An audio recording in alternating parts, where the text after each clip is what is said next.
Hi అండి. అందరూ బాగున్నారా? నేను చాలా బాగున్నానండి. అమ్మమ్మ కారం అండి. అమ్మమ్మ కారం అంటే ఏంటనుకున్నారా? మా చిన్ని బాబు కోసం నేను చేసిన కారం. ఇది నేనే చేశాను. నేనే అమ్మమ్మ. అమ్మమ్మ కారం.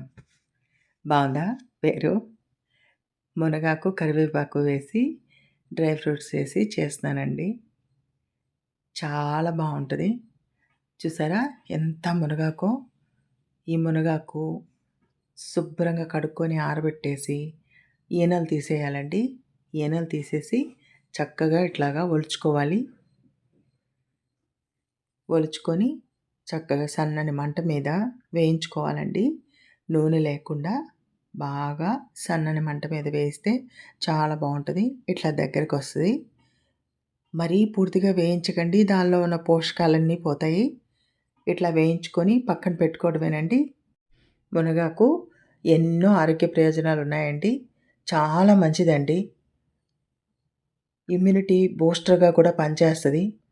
మనకి ఒళ్ళు తగ్గడానికి వాడుకునే వాళ్ళు కూడా చక్కగా ఇది వాడుకోవచ్చు. ఇది కరివేపాకండి.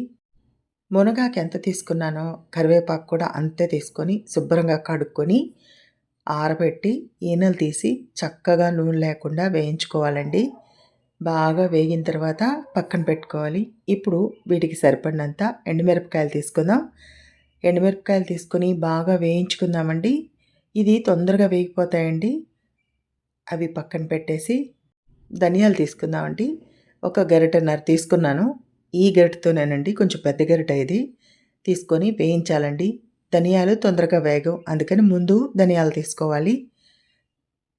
తర్వాత మనం పుచ్చపప్పు, అట్లాగే గుమ్మడి గింజలు, అలానే జీడిపప్పు, బాదం పప్పు కూడా తీసుకుందామండి. తీసుకొని వేయించుకుందాం, బాగుంటుంది. జీలకర్ర కూడా వేద్దామండి. జీలకర్ర అయితే తక్కువ వేసుకోవాలి, 1/2 స్పూన్ వేసుకుంటే సరిపోతుంది. 1/2 గరిట గుర్తుపెట్టుకోండి. ఇప్పుడు మనం వేసిన క్వాంటిటీ చాలా ఎక్కువ కాబట్టి. ఇవి బాదం పప్పు, జీడిపప్పు. ఇవి వేగుతున్నప్పుడు మనం నువ్వులు కూడా తీసుకుందామండి. నువ్వులు కొంచెం ఎక్కువే తీసుకున్నానండి. తీసుకొని బాగా వేయించి పక్కన పెట్టుకుందామండి. ఏవి కూడా నూనెలో వేయించొద్దండి. నూనెలో వేయిస్తే కరెక్ట్ కాదు. అందుకోసం ఇప్పుడు వేగిపోయినాయి కదా, వీటిని పక్కన పెట్టుకుందామండి. పక్కన పెట్టుకొని చల్లారనిచ్చి మనం మిక్సీ చేసుకుందాం. ఇప్పుడు తిరగమాత వేసుకుందామండి. తిరగమాత వేసుకొని చల్లారి పెట్టుకోవాలి, అందుకని ముందే వేస్తున్నాను. ఈలోపు నూనె కాగేలోపు చక్కగా ఈ వేయించుకున్న పప్పులన్నీ మిక్సీ చేసుకుందామండి. చేసి ఒక పళ్ళెంలో పెట్టేసుకుందాం. తర్వాత ఎండుమిరపకాయలు వేసుకొని మిక్సీ చేసుకుందామండి. తగినంత ఉప్పు కూడా వేసేసుకుందాం ఇప్పుడే. చూసారా ఎలా మిక్స్ అయిపోయిందో? మొత్తం ఎండుమిరపకాయలు కూడా ఇలాగా మొత్తం మిక్సీ చేసుకొని ఒక గిన్నెలో వేసేసుకుందామండి. ఇప్పుడు వెల్లుల్లి కూడా వేసుకొని మిక్సీ చేద్దామండి. చూసారా, వెల్లుల్లి వేయగానే చక్కగా ముద్దలా వచ్చేసింది. మొత్తం ఈ ప్లేట్లో వేసేసుకుందామండి. ఈ ప్లేట్ సరిపోదండి, బేషన్ తీసుకుందాం. ఇప్పుడు కరివేపాకు వేద్దామండి మిక్సీ. కరివేపాకు వేసుకున్నాక మునగాకు కూడా వేసుకొని మిక్సీ చేసుకుందాం. మునగాకు కూడా అయిపోయిందండి మిక్సీ. ఇప్పుడు కాస్త చింతపండు వేద్దామండి. మరీ ఎక్కువ వద్దండి, బాగోదు. కొంచెం చింతపండు వేద్దాం. మనం తీసుకున్న క్వాంటిటీ ఎక్కువ, ఈ చింతపండు మాత్రం తక్కువ.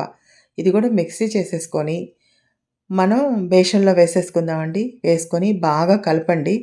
కొంచెం ముద్దగా ఉంటాయి కదా, అందుకని చేతితో నలుపుతున్నట్టు కలపండి, బాగుంటుంది. చూసారా ఎంత ఎమ్మీగా ఉందో? పిల్లలు చాలా ఇష్టపడి తింటారండి. మనం తిరగమాత వేసుకున్నాం కదా, జీలకర్ర, ఆవాలు, కరివేపాకు వేసుకున్నాము తిరగమాత.